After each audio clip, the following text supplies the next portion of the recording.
Bem-vindos e bem-vindas a mais um episódio do podcast Mave na Nave. A apresentação Manu Castro e Vini Pereira. Olá, bom dia, boa tarde, boa noite. Esse aqui é mais um episódio do Mave na Nave, ou Nave da Mave.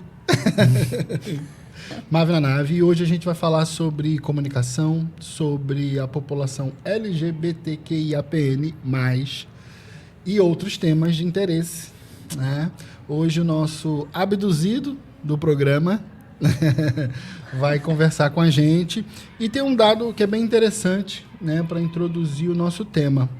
Cerca de 20 milhões de brasileiros e brasileiras brasileiras, ou seja, 10% da população brasileira, se identificam como pessoas LGBTQIAPN+, de acordo com a Associação Brasileira de Gays, Lésbicas, Bissexuais, Travestis e Transsexuais. 20 milhões de pessoas.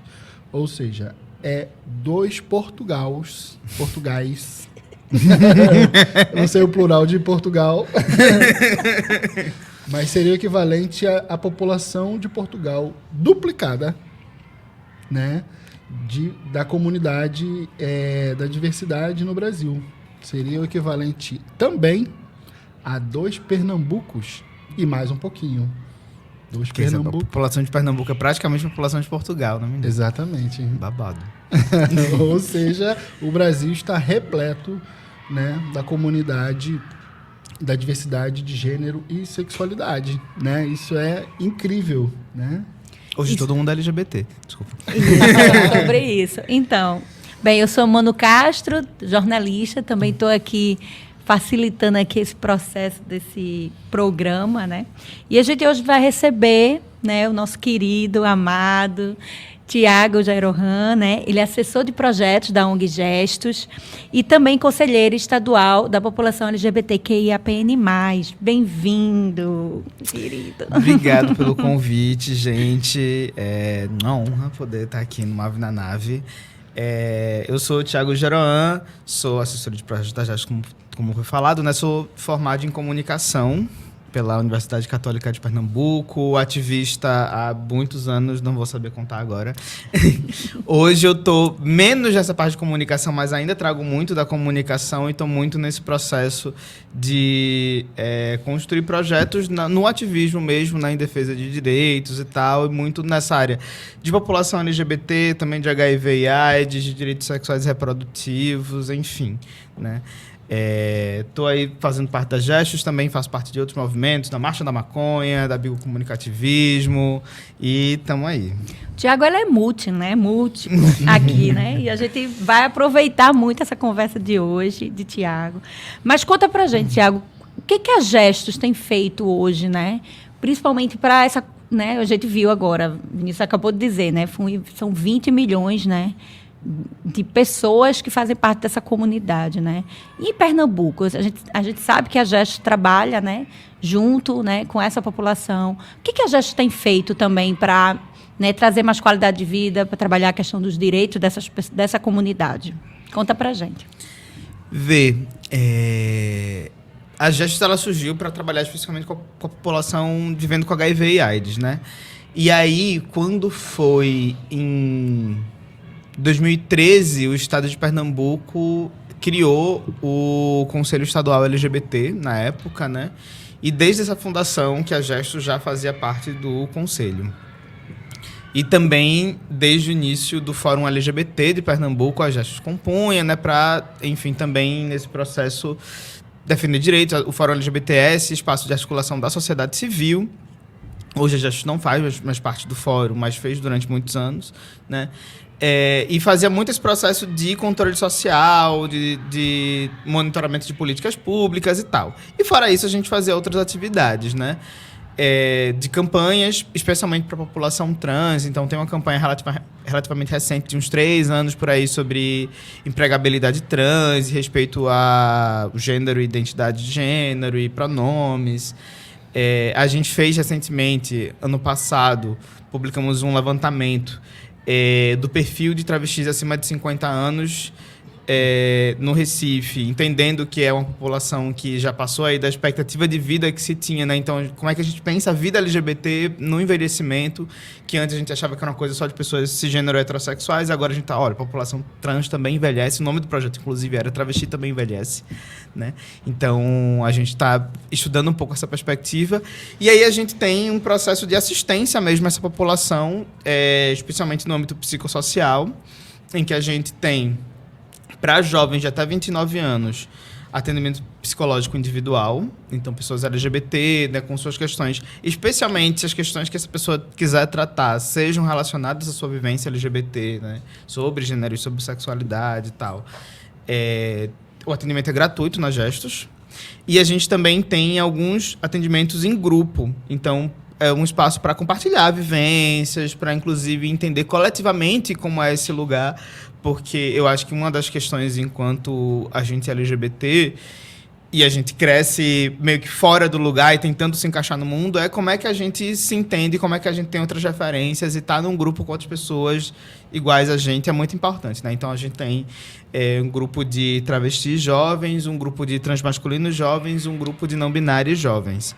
E tem também um grupo de travestis com mais de 50 anos, que também tem essas outras especificidades da idade do envelhecimento, inclusive de diversos processos que são feitos no corpo ao longo dessa trajetória, né, de silicone e tal, e como é que a gente vai experienciando isso ao longo do tempo, né? E fora isso, a gente também tem algumas atividades educativas, tanto da equipe técnica da Gestos quanto do GT de Ativismo Jovem, em que a gente faz formações para fora sobre gênero e sexualidade, direitos sexuais e reprodutivos, que também ajudam muito isso, né? Hoje em dia a gente tem sido muito procurado por escolas públicas para poder fazer formação sobre gênero e sexualidade, porque são espaços que estão vivenciando LGBTfobia entre os alunos e tal, e querem trazer outras pessoas LGBT para poderem conversar sobre isso. Então tem sido uma experiência muito massa, assim, também poder dialogar isso com os jovens numa idade tão cedo, assim, né? Que era uma coisa que a gente não via antes. Na minha escola, pelo contrário, eu estudei em escola de crente, né? Então, desde pequeno, existe esse processo da repressão e do bullying e tal, e etc. E não tinha uma estrutura que me protegesse disso, né? Hoje, a gente poder conversar sobre isso é muito massa, assim. Então, Thiago, a gente estava comentando, né, que tem aumentado o número de casos de violência, né, na população trans, na população gay, toda a população LGBTQIAPN+. E a gente também identifica que parte disso também é porque a população está na rua, está trabalhando em tudo, está nas igrejas, está nas casas, está no shopping, está em todos os lugares, está na polícia, está em todos os lugares, né? Então, o que antes era uma pauta política, hoje é uma pauta cotidiana, né? Todo mundo, se não for um extraterrestre, a pessoa tem alguém da comunidade na sua família, no seu trabalho, né? Então, a gente tem identificado isso, né? Que há um dado triste, que é o aumento da violência, mas também a população tem crescido e tem ocupado todos os espaços, né? E as pautas também vêm mudando, né? Como é que você vê essa questão quais são as pautas de hoje, né? Quais são os temas, quais são as dificuldades que as pessoas têm de reconhecer, de aceitar hoje? Eu acho que tem uma coisa, quando a gente para olhar, é sempre bom a gente olhar para o passado, assim, né? Entender como é que as coisas vão acontecendo. Quando a gente só olha para o hoje, a gente perde um pouco da referência de por que a gente tem o hoje. A gente tem há pouco mais de 10 anos, a gente começou a ter um anuário de violência LGBT que era produzido pelo GGB, que era o Grupo Gay da Bahia. Era uma ONG na Bahia que fazia isso e produzia dados sobre o Brasil inteiro por pesquisas que eles faziam, que a gente sabe que, obviamente, vão ter diversos problemas assim, de subnotificação, porque eles vão procurar os casos por notícias, pelos próprios dados de segurança pública, que na época não tinha uma tipificação específica de crime de LGBTfobia, mas pelas notícias em jornais, etc., eles conseguiam identificar o que era um caso de transfobia ou de LGBTfobia, de homofobia e tal, mesmo sabendo que muitas vezes as notícias eram mal escritas e tal. Então, era feito de uma forma bem complicada, né? Aí a gente passa em 2019 com a criminalização, quase que não sai a palavra, da LGBTfobia, né? Que na verdade compara o crime de LGBTfobia ao crime de racismo. A gente começa a poder tipificar esse crime. O que não quer dizer que quando acontece um crime de LGBTfobia, se tipifica como LGBTfobia, né? Se coloca diversas outras coisas. Inclusive, a gente tem, né, pessoas trans que são registradas com o nome morto, né? São desrespeitadas, são colocadas tanto nas notícias quanto nos documentos de óbito com o gênero ao qual ela não se referia. Então, existe um processo de LGBTfobia, inclusive na notificação dessas violências, né? A pessoa sofre violência, é revitimizada mesmo depois de morta, nesses casos. Mas a gente consegue ter uma estrutura melhor de poder entender esses casos hoje em dia. E por que a gente consegue ter essa estrutura melhor? Porque a gente consegue falar sobre isso, né? A gente tem esse processo de que, há pouquíssimo tempo atrás, a gente não podia falar sobre esse LGBT. Eu lembro que, para mim, na minha época em que eu me assumi, há menos de 15 anos atrás, eu andar de mãos dadas na rua com alguém do mesmo gênero, na época eu me identificava como homem, e se eu andasse com outro homem de mãos dadas na rua, isso era visto como... enfim, uma coisa absurda, assim, né? Provocação. Então, tipo, é uma falta de respeito, as crianças vão ver o que é isso. Na verdade, há 2 anos atrás aconteceu isso. Eu estava num bar com um amigo meu e virem falar, porque, nossa, tem uma criança aqui, você tá dando um mau exemplo. Num bar, às 11 horas da noite, tinha uma criança. Então, tipo, quem tava dando mau exemplo era eu, que estava com um outro rapaz, né? Então, mas a gente poder falar sobre isso e a gente falar, mesmo sabendo que pode haver uma retaliação, é importante para que haja menos retaliação depois. E aí é muito doido pensar isso, assim, que a gente precisa que algumas pessoas deem a cara a tapa, mas é dando a cara a tapa que a gente consegue ter um pouco mais de visibilidade. É uma coisa que a gente também fala no movimento de HIV/AIDS, por exemplo, que é sobre a gente tem hoje o direito... na lei de que a gente pode manter o sigilo da nossa sorologia de HIV. Eu sou uma pessoa vivendo com HIV também, né? Sou uma pessoa não binária, bissexual que vive com HIV. E a gente pode não falar sobre viver com HIV. A gente tem esse direito e ninguém pode expor a gente. Mas a gente sabe que quanto mais pessoas falam que vivem com HIV, mais a gente consegue quebrar o estigma e preconceito. A mesma coisa quando a gente é LGBT. Hoje a gente consegue ter... Então, tipo, diversos influenciadores digitais, diversas personalidades na TV. Tipo, poxa, tem atores da Globo que na minha época... Tem 31 anos, eu falo na minha época. Mas que na minha época, quando eu era adolescente, tal, que eu via novela, essas coisas todas, era aquela referência de masculinidade e tal, não sei o quê. Era o galã e tal, e as mulheres ficavam loucas, etc. E hoje a gente sabe que esses caras são gays e estão casados com outros homens e tal... E pense que é um processo de empoderamento para esses homens que estão ali famosos, porque para eles serem famosos, eles precisavam esconder essa orientação sexual, né? E aí hoje eles podem falar abertamente e isso se torna referência para outras pessoas. Eu lembro que na época em que eu me assumi bissexual, assim, logo no início, foi a época em que Rick Martin também se assumiu e lançou uma autobiografia falando sobre isso. Sim. E aí ainda tinha uma relação meio assim com a minha mãe e tal, e aí a gente foi numa Bienal do Livro, não sei o quê, e aí eu fui direto comprar o livro do Rick Martin, assim, e ela com aquela cara, assim, porque ela não aceitava, obviamente, ainda daquele jeito. E foi isso, e eu comprei na frente dela do Rick Martin porque era aquela referência pública que tinha ali, olha, tipo, tem alguém se assumindo aqui publicamente e eu posso finalmente ter essa referência, né?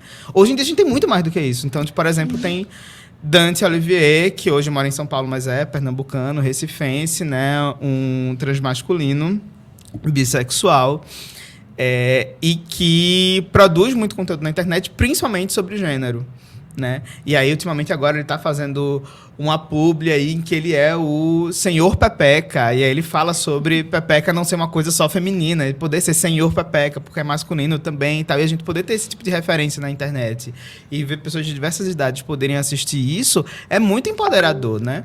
Não quer dizer que a gente vai deixar de sofrer violência de uma hora para outra. Mas a gente consegue identificar mais essa violência e falar sobre isso quando a gente pode ter essas referências e a gente consegue, inclusive, enfrentar melhor isso, né? Porque hoje a gente tem leis, hoje a gente tem direitos que a gente só pode ter porque a gente pôde botar a cara a tapa e pôde brigar. Então, Thiago, você trouxe um tema que foi bem legal, assim, que é essa coisa da referência da TV e a referência das redes sociais, né? Antigamente, todo mundo olhava para um único lugar, que era a televisão, né? E a televisão se comunicava com todo mundo. Era uma única mensagem que chegava para todo mundo. E hoje a gente tem as redes sociais, que são múltiplos olhares, né, para múltiplos criadores, né? Então, isso fez também com que as pessoas encontrassem os seus iguais, né? Com todas as suas características, de todos os jeitos, né? Que novas formas de comunicação, de expressão viessem à tona, né? Gera uma certa liberdade, né, de comunicação e referência. Tu acha que as redes sociais ajudaram a comunidade se desenvolver, se comunicar, se encontrar? Olha, eu acho que a TV já vinha se adaptando há algum tempo. Eu não acho que necessariamente as redes sociais elas são uma ferramenta, por exemplo, de democratização, porque a rede social ela também é uma empresa privada como os sistemas de comunicação que estão na TV, na rádio, etc., né? Tanto que a gente está vendo o que está acontecendo com o Twitter hoje no Brasil, que estava se tornando, na verdade, já globalmente tem se tornado esse antro da extrema-direita e de transfobia e de racismo e de nazismo, inclusive, né? E, inclusive, agora, a notícia que a gente tem é que as ferramentas de bloqueio e de silenciamento no Twitter também vão ser retiradas, que era justamente que você conseguia controlar minimamente a violência que chegava para você. Se algum perfil era muito violento, você bloqueava, acabou-se, e agora nem isso você pode mais fazer se você estiver no Twitter, né? E aí, então, tipo, a gente não tem, na verdade, um processo de que a gente tem mais voz. Existe essa coisa do algoritmo que os criadores mais diversos, LGBT, trans, negros, etc., não conseguem ter o alcance de outros influenciadores que são mais normativos. Tanto que a gente está vendo aí, por exemplo, o rolê da Deolane, né, e de como ela está sendo adorada e, tipo, depois de ser presa, as pessoas estão indo lá fazer protesto para ela ser solta e, tipo, parece que ela vai ser a nova presidente do Brasil. E isso é muito parte desse lugar dela não ser uma pessoa negra, de não ser uma pessoa LGBT, né, de ser uma pessoa cis, uma mulher hétero, branca e tal. Então, quando a gente olha para a internet, a gente ainda tem os mesmos perfis sendo protagonizados privilegiados nesse sentido, como a gente sempre via na TV. Acho que também é importante a gente olhar para isso, para a gente não achar que a internet ela deu, tipo, nossa, abriu todas as portas para a população LGBT, porque não é assim. Tipo, os criadores LGBT ainda são uma minoria, ainda estão colocados de lado, por assim dizer. E a TV se adaptou de outras formas também, né? Então, hoje, a gente não tem só aquela TV que você bota ali e assiste o dia inteiro aquela programação fixa. Você tem TV por demanda, diversos serviços de streaming ligados aos sistemas de comunicação, em que você tem conteúdos para públicos diversos e que você acessa ali, que inclusive também levaram influenciadores para lá. Mas também tem outros atores e atrizes que estão mais diversos. Você tem hoje mais novelas protagonizadas por pessoas negras, mais personagens LGBT dentro das novelas, e que tratam sobre os assuntos. Então você tem, tipo, um dia desse eu estava vendo uma novela que do nada, assim, parou a cena do rapaz, puxou o pai assim, olha, não, porque falando em uma pessoa trans, hoje tem pessoas que fazem isso, isso e isso, eles estão assim, e começou a dar uma aulinha, parecia que estava numa formação de uma ONG, assim, uma coisa bem beabá, mas era uma novela, e estão usando esse espaço para isso também, né?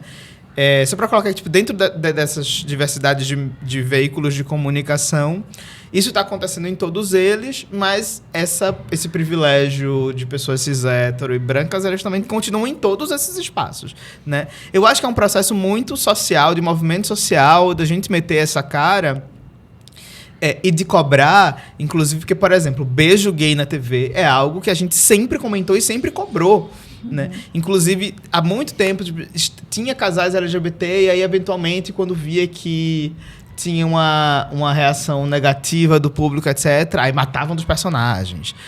Ou depois de um tempo, botou um beijo no último capítulo da novela e tal. A galera foi testando isso também para poder entender como é que essas coisas se comportavam. Eu acho que sim, as pessoas elas conseguem falar mais na internet, mas eu não acho que a internet ela dá essa visibilidade toda que a gente gostaria que tivesse. Eu acho que ela não é esse ponto-chave, porque a gente ainda está falando de algoritmo, a gente ainda está falando de LGBTfobia algorítmica, se for colocar por assim. Especialmente sobre pessoas trans, e especialmente sobre pessoas trans não passáveis, né? Quando a gente tem hoje pessoas LGBT que ganham fama na internet, geralmente elas ganham fama por causa de humor. E aí esse humor, ele também entra num lugar de que, tipo, é massa, que bom que a gente tá ganhando fama, que bom que essas pessoas estão ganhando dinheiro por causa disso também e tal. Mas também é de um lugar de que pessoas LGBT ainda são tiradas por chacota, né? E, por outro lado, também tem essa questão de que a gente tá falando da individualização do sucesso, né? Então, a gente tá mascarando que pessoas LGBT... continuam passando por diversas coisas, porque tem uma ou outra que conseguiu um lugar maior de fama e que consegue falar mais, né? Então, acho que a gente olhar que essas pessoas conseguem ser referência e que a gente consegue ter mais personalidades LGBT. Isso é muito importante, porque a gente tem uma nova geração de pirrainha na escola que está conseguindo se assumir desde a infância e está conseguindo viver sua orientação sexual desde a infância, se descobrir isso, assim, né? Mesmo sem sentir desejo sexual, mas consegue entender que sua expressão de gênero pode ser diferente e tal. O que eu vejo de pessoas não binárias na escola hoje em dia é, assim, de monte. Todo mundo hoje é não binário e pansexual. Eu acho incrível isso. Mas, ao mesmo tempo, também a gente entendeu o lugar que isso não quer dizer que, nossa, hoje em dia todo mundo tá muito tranquilo porque uma outra pessoa conseguiu um pouco o lugar maior de fama e que os criadores LGBT estão ditando as novas regras da comunicação, porque não necessariamente é isso também, né? Só um comentário. Quando você estava falando do beijo gay na TV, né? Outro dia eu recebi, né? A gente recebeu um casal de amigos chilenos. E ele já tem seus 50, 60 anos, né? E eles estavam comentando o furor que foi. Foi um furacão no Chile, quando passou a novela aquela do Antônio Fagundes, que era pai do Matheus Solano, né? Uhum. E aí tinha o Matheus Solano, ele tinha esse perfil mais hétero, né? Depois acho que ele se apaixona pelo médico, ele era diretor, e aí tem aquele momento ali que todo mundo esperava que ia ser o primeiro beijo gay. Eu não sei se teve, não, acho que não teve, né?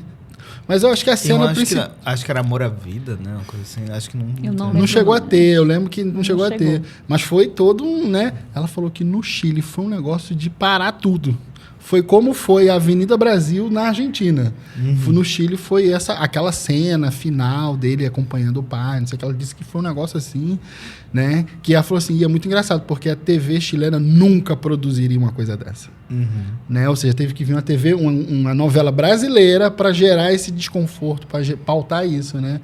Eu achei curioso, né? Porque é isso, o Brasil também tem uma certa vanguarda se a gente olha para outros países. Né? Se a gente olha para países irmãos, inclusive, muito parecidos com o nosso, né? E trazendo um pouco mais para a tua vida, né, Tiago? Eu sei que você, né, fala muito também na internet, né? Se apresenta, a gente já viu o vídeo de você, né, se arrumando, colocando uma roupa, né, para uma formatura, para as festas que você também participa. Então, como é que você pensa essa produção de conteúdo? Como é que é fazer diferente, né? Como você colocou, fugir desse algoritmo, tentar, né, cavar, né, um buraco aí para poder conversar, né, com pessoas que lhe seguem, né, para a gente poder também conversar um pouco sobre isso, porque a internet, para mim, eu acho que hoje é o único meio que a gente consegue fazer isso, né? Qualquer pessoa pode fazer isso, mesmo com algoritmo.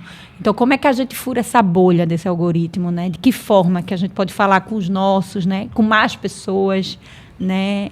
Que possam também se engajar na causa, que podem trazer junto, né? Para a gente conversar sobre direitos, sobre viver, né? Como é ser uma pessoa da comunidade. Então, queria que você contasse um pouco essa sua experiência também nas redes, né? Como é que está sendo? Assim, Antes de entrar nessa minha experiência, acho que tem um ponto assim, muito importante da gente pensar hoje, que é uma urgência desse governo regulamentar a mídia. E quando a gente fala regulamentar a mídia, é tanto essa mídia que a gente já conhece de tradicional, quanto também a internet, né? Sim. Porque essa coisa do algoritmo e essa coisa de quem produz conteúdo e dessas concessões que estão há 50 anos com os mesmos empresários, com uma coisa super direcionada de conteúdo, tem a ver com não ter essa regulamentação da mídia, e a gente precisa de uma regulamentação que dê poder pra gente poder produzir conteúdo. Seja na TV, seja no rádio, seja na internet, seja em qualquer lugar, e que esse conteúdo chegue às pessoas, né? Então a gente precisa dessa regulamentação da mídia. Assim, acho que isso é a maior urgência que a gente tem, que a gente não tinha esperança disso acontecer no governo passado. Sim. Mas que nesse governo a gente precisa bater muito nessa tecla, assim, é uma obrigação desse governo fazer isso o quanto antes, né? E aí, vindo para o meu lado pessoal, eu já tive várias fases nas minhas redes sociais, assim, que era de ser mais uma coisa de dia de trabalho, uma coisa mais de foto de comida. Aí já tive a parte mais de militância e divulgar os atos, os protestos e as oficinas, não sei o que. Aí quando começou a pandemia, que a cabeça da pessoa já ficou logo doida, assim, né? Aí foi só biscoitagem, eu não queria mais saber de problema, então era só foto sem camisa e é isso. E aí eu comecei a perceber que a internet podia sim ser um lugar de compartilhar diversas outras coisas. Porque eu percebia que, mesmo na minha bolha, e eu construí uma bolha desde muito cedo, completamente consciente disso, as pessoas dizem, não, a gente tem que falar para fora da bolha, Gente, fora da bolha, aliás, dentro da bolha, eu já sinto que tem algumas coisas desconfortáveis, eu vou querer estar fora da bolha pra quê? Então, não quero estar fora da bolha, eu quero estar dentro da minha bolha, sim. E aí, dentro da minha bolha de ativistas, de militantes, pessoas que já têm consciência racial, consciência sobre gênero e sexualidade e tal, existem ainda limitações, existem ainda coisas que se passam, e existe falta de informação. Talvez hoje a principal falta de informação seja, por exemplo, sobre HIV e AIDS e tal, então é uma coisa que eu busco falar bastante. Mas acho que também existe muita falta de informação sobre questões de gênero e sexualidade. E eu vivo muito entre, por exemplo, homens gays. Talvez seja esse maior público ali que eu esteja. E homens gays têm uma limitação, assim, sobre avançar nesse debate. Então, tipo... E eu entendo que é um processo de olhar para si e ter o seu processo pessoal, de se assumir, de se entender enquanto gay, e de entender o quanto isso já quebra diversas expectativas sobre a sua masculinidade, sobre a sua obrigatoriedade de cumprir um papel de gênero, de homem cisgênero e etc. E isso pode ser um processo muito difícil de lidar e de vivenciar, só que não para por aí. Tem diversas outras vivências, diversas outras questões sobre outras pessoas que estão na mesma sociedade que você também precisa estar ligado, né? E às vezes existe essa limitação, tanto de pessoas cisgênero heterossexuais, quanto de homens cisgêneros gays, de conseguir dar esse passo a mais, assim. Então, poder falar sobre essa diversidade maior sobre gênero e sexualidade, sobre, por exemplo, se você é um homem cis gay e você se relaciona com um homem trans gay, você não deixou de ser gay. Então, isso não é uma cura gay quando a gente fala sobre que homens cisgênero gays também podem se relacionar com pessoas que têm vagina. Isso não é forçar uma heterossexualidade, porque aquela outra pessoa não é uma mulher, é um homem, né? Então, tipo, existem diversos debates que precisam colocar por aí e que a gente vai tentando trazer tanto para uma linguagem mais ativista e compartilhando coisas de movimentos sociais, etc., mas também falando da própria vivência, né? Esse vídeo que você falou do Arrume-se Comigo, que foi para um baile de gala, eu quis compartilhar ele porque não foi só uma biscoitagem para dizer como eu tava com um look maravilhoso naquele dia e tal. Mas é justamente porque quando eu fui convidado para aquele baile, eu travei na hora, assim. Porque eu tenho esse processo, né, de ser uma pessoa não binária. Eu costumo me vestir mais com as roupas que eu sempre tive, que tem uma expressão de gênero mais masculina e etc. Eu atendo por todos os pronomes, então também me chamar para o pronome masculino não é uma coisa que me ofende, porque quando eu me vejo como uma pessoa transnominária, eu entendo que é justamente sobre o lugar de que eu não preciso me enquadrar em nenhum desses gêneros, mas não me precisar me enquadrar em nenhum desses gêneros também não quer dizer que eu precise fugir de nenhum deles, porque eles não são uma caixa pra mim. Só que aí quando eu olho, eu vou vestir uma roupa de gala. E em uma roupa de gala, se eu fosse um homem, teria que ser um terno, calça, gravata e tudo. É a mesma coisa que todos os homens usam. Se fosse uma mulher, eu teria que usar um vestido longo, brilhante, não sei o que, nananana. E tipo, só tem essas duas opções. E tipo, como assim só tem essas duas opções? Porque eu não quero vestir nenhuma dessas Você duas não opções. está nessas duas opções. Eu não sou um homem pra vestir exatamente esse terno. E não sou necessariamente uma mulher pra vestir. Então, tipo, o que é que eu vou fazer? E aí foi isso. Botei uma saia longa, botei uma camisa que tinha uma manga e não tinha outra, botei um bocado de corrente e tal. E fui de outro jeito, botei salto e tal. Que, inclusive, é uma roupa que quando a gente discute, ela pode ser usada por um homem. Sim, total. Usar aquela roupa não quer dizer que a pessoa deixou de ser homem. Usar aquela roupa não significa que a pessoa não deixou de ser mulher. Uma mulher poderia usar as mesmas peças que eu usei naquele dia. Mas só de olhar pra isso e pensar que, tipo, eu não preciso usar o que esperam de mim que eu use sendo homem, eu não preciso usar o que esperam de mim usando ser mulher, já é uma coisa que, tipo... E eu falo sobre ser uma pessoa não binária há pelo menos um pouco mais de um ano. Eu já me enxergava assim um pouco antes, mas eu comecei a falar mais publicamente sobre isso no meio do ano passado. Mas as pessoas sempre continuavam me olhando ainda enquanto nesse lugar de homem, até porque essa expressão de gênero continuava sendo mais masculina e etc. E depois desse vídeo, há poucos dias atrás... Aliás, antes de postar esse vídeo, 2 semanas, no dia da festa que eu fui com esse look, eu postei uma foto com esse look. E só de eu postar essa foto, eu vi pessoas que antes me identificavam como homem, postando aleatoriamente, assim, no Twitter e no Instagram, se questionando sobre essa questão. Inclusive, um menino que era gay disse, nossa, tipo, eu percebi que eu sinto atração por uma pessoa não binária. Olha aí. E, tipo, será que isso me faz deixar de ser gay porque eu sinto atração por uma pessoa não binária? E aí começa tipo, a pipocar na cabeça da pessoa por causa de uma foto que eu postei. Entendeu? Então, tipo, eu acho que esse tipo de coisa da gente poder se expressar e poder falar sobre isso, gerar esses questionamentos, é muito importante. Inclusive porque é isso, né? Essa coisa de as pessoas reclamarem que é uma sigla muito grande, que tem muita coisa e que não entende, e que deveria ser mais simples para ser mais didático. A gente não precisa ser didático. A cisgeneridade é didática, a heterossexualidade é didática porque ela precisa controlar a gente. Porque ela precisa dizer exatamente o que a gente tem que fazer como uma norma. E o que a gente tem que entender é que a gente não precisa seguir a norma. Então não é sobre ser didático, é sobre criar confusão. O lugar da confusão é o melhor lugar possível pra gente entender essa dissidência e poder quebrar essas normas de gênero e de sexualidade, né? E poder viver nossa vida muito em paz. Porque se agora, enquanto a pessoa transnominária, eu preciso seguir uma regra de como é que é ser uma pessoa não binária, como é que é ser uma pessoa trans, como é que é ser isso, eu preciso me encaixar nesse quadrinho, era melhor eu ser cisgênero e heterossexual mesmo, né? Então eu não vou fazer isso comigo mesmo. É sobre isso. Inclusive, essa questão dos termos, né? A gente estava conversando, né, sobre esse ponto,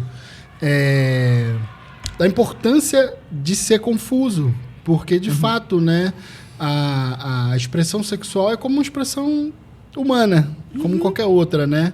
Então, a importância de novos termos, a importância de... E é isso, o que as pessoas estavam acostumadas é uma coisa muito simplória, muito didática, muito reduzida, né? Então, a confusão não é porque existe uma diversidade incompreensível, é porque antes a gente estava muito limitado. A gente foi restringido a A e B. E, de repente, a gente foi se dando conta que não é só isso. Né? Então, é uma confusão positiva nesse sentido, né? De que e isso vai abrindo possibilidades para que as pessoas possam identificar em si essas diversidades, né? Sim. Então, e é isso, né? Que venham mais letras. Exatamente, é isso. E números. E números. e símbolos. E hieróglifos. E vai ter uma fórmula incalculável, irresolvível no final das contas. E tá tudo bem. Eu acho que é isso. O objetivo é, inclusive, que a gente chegue num ponto em que a gente não precise demarcar em que caixinha a gente esteja. Né? Que isso não faça essa diferença, que a gente não precise se preocupar com esse privilégio de pessoas cisgênero e heterossexuais, porque a regra não vai ser cisgênero e heterossexual, e não tendo essa regra, pode ser qualquer coisa. Né? Eu só preciso me importar hoje, ai meu Deus, é porque eu não sou cisgênero, eu sou isso, eu sou aquilo outro. E qual é o meu lugar na sociedade, quais direitos eu preciso buscar, porque existe uma população que é colocada como a norma. Se não existir essa norma, se a gente tira o privilégio dessa galera, todo mundo pode ser quem puder ser, né? Então, acho que esse é o caminho, assim. Então, a gente estava falando de ativismo, a gente está falando de comunicação. Deixa eu te fazer uma pergunta. Você que já é militante há muito tempo, você que está aí em vários espaços de influência e tal, qual foi, assim, a melhor e a pior? Né? Qual foi a melhor e a pior conselho ativista né? Porque eu acho que a gente vai estar falando também para um público que provavelmente pode desejar ser ativista, pode querer se comunicar através de causas, pode querer pautar no seu lugar, na sua organização. Que conselho você recebeu que foi assim, caramba, que bom que eu ouvi isso? E outros conselhos que foi assim, caramba, esse aqui não me ajudou ou não me ajuda muito hoje? Eu acho que o pior foi logo quando eu estava me assumindo. E eu tinha acabado de terminar o ensino médio numa escola evangélica, que eu acho que eu falei aqui, né? Uhum. E fui estudar na Universidade Católica. E aí eu tinha um grande amigo meu, que era filho de pastor, e que era meu professor na escola, professor de teologia, e a gente era muito próximo, e aí ele foi uma das pessoas que eu fui primeiro me assumir pra ele. E falei pra ele, olha, tal, não sei o que, aquela tensão, não sei o que, sobre sexual, não sei o que. E ele disse, não, tá tudo massa, não sei o que. Ele foi super acolhedor. E aí ele disse, olha, só não vai virar militante dessa coisa aí. E aí, pra mim, esse foi o pior conselho. E eu até disse, não, pode deixar. Não vou... Corta pra alguns anos depois. Você bebe com a bandeira, tá na cabeça. Poxa, esse ano eu tô indo pra uma conferência global de ativistas LGBT. Assim, deu um pouco errado o conselho. O melhor pra mim foi um conselho que soa muito parecido com esse, foi da minha psicóloga. E aí um dia ela falou, olha, Thiago, nas suas relações você não tá militando. Tipo, você é um militante, você é um ativista e é muito, muito legítimo que você paute essas coisas na sua vida, só que quando você se relaciona com as pessoas, não é a militância que tá em jogo ali, é a sua relação com a pessoa. E aí foi quando eu comecei a perceber que eu preciso ser um pouco mais individual e entender que, tipo, para além de defender pautas, tipo, de estar na rua, de estar no conselho, de estar numa ONG, de estar naquilo outro, numa relação interpessoal, numa relação afetiva, etc., tem várias outras coisas ali no meio e dá para baixar a guarda, fazer aquele descanso militante, né? Para poder... E é isso, porque às vezes o descanso militante ele é uma coisa... Ele vem de um lugar que é um pouco violento, que é sobre silenciamento, na verdade, é tipo, cala a boca, sua pauta não é importante. Só que às vezes a gente que é militante precisa descansar sim, porque nem tudo é sobre essa militância e às vezes a gente entra muito no automático, né? E, não, olha, tem que sair do automático, do ativismo e entender que a nossa vida, ela também é outras coisas. Tem diversas camadas, diversas sensações, diversos traumas que a gente precisa lidar, diversas coisas que a gente precisa enxergar na outra pessoa também. Então, é sobre também descansar às vezes, sobre desocupar espaços, enfim, né? Sobre parar. Então, acho que esse parece muito com o pior conselho, que é sobre não militar, mas, na verdade, assim, melhorou muito minha qualidade de vida, olhar e, tipo, eu não preciso ser uma pessoa que é um exemplo moral das coisas, de tudo, e tá o tempo inteiro levantando bandeira. Às vezes, abaixar a bandeira é mais seguro também. Terapia salva, né? Pois é.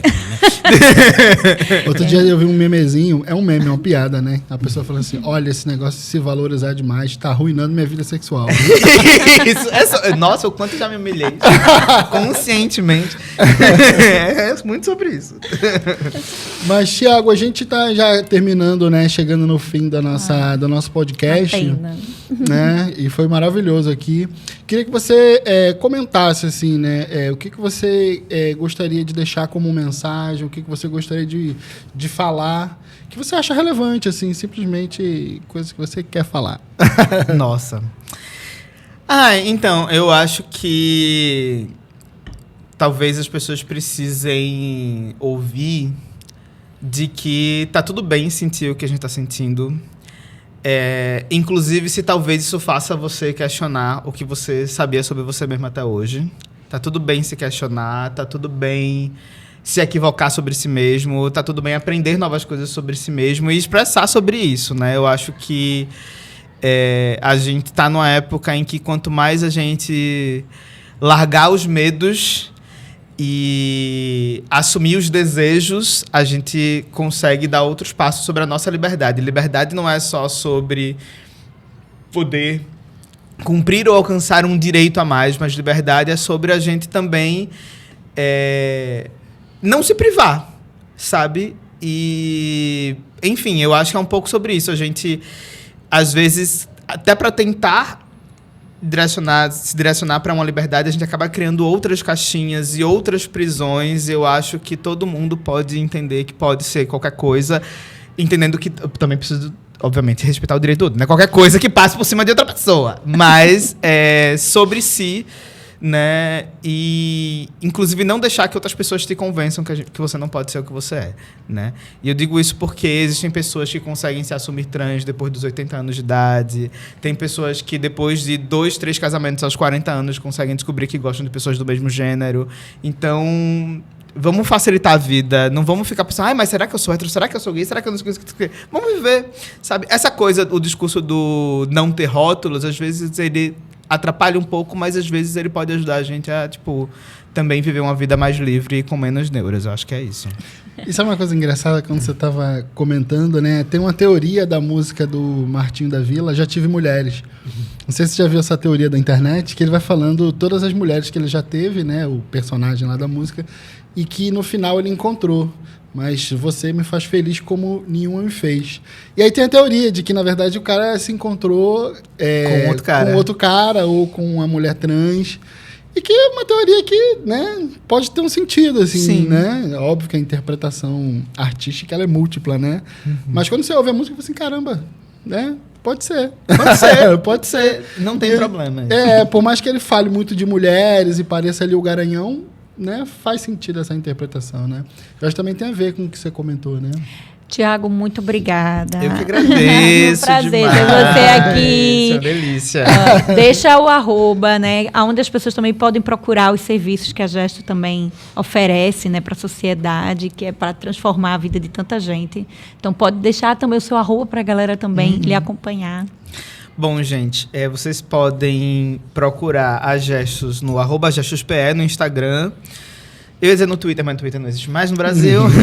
Ou no site www.gestos.org.br. Eu não vou saber o número de call para vocês ligarem, mas se vocês forem no Instagram e no site vai ter o número e o WhatsApp, então vocês podem procurar lá. Como eu falei, tem diversos serviços para as pessoas LGBT. Vocês podem, inclusive, também saber como vocês conseguem ajudar a Gestos a continuar esses serviços, né? E a doar, a gente está com campanha de doação aí, tanto em dinheiro quanto em cestas básicas, porque a gente tem uma população que sempre passa por muitas dificuldades econômicas. E para me procurar e poder saber um pouco mais também das outras coisas que eu faço e também ouvir muita besteira e ver meme nas minhas redes sociais, meu Instagram é eugeroan, JEROHAN, então @eugeroan, e no Blue Sky, que é o novo sucessor do Twitter, é geroan.bsky.social. E é isso. E é isso, pessoal. Tiago Gerohan foi o nosso abduzido da semana e foi muito bom. Devolvemos você agora à Terra. Obrigada, gente. Até Valeu, a próxima. Pessoal. Tchau. Podcast Mave na Nave. A apresentação Manu Castro e Vini Pereira. Produção Manu Maia e Valesca Prestes. Edição Detone Produções. Até a próxima.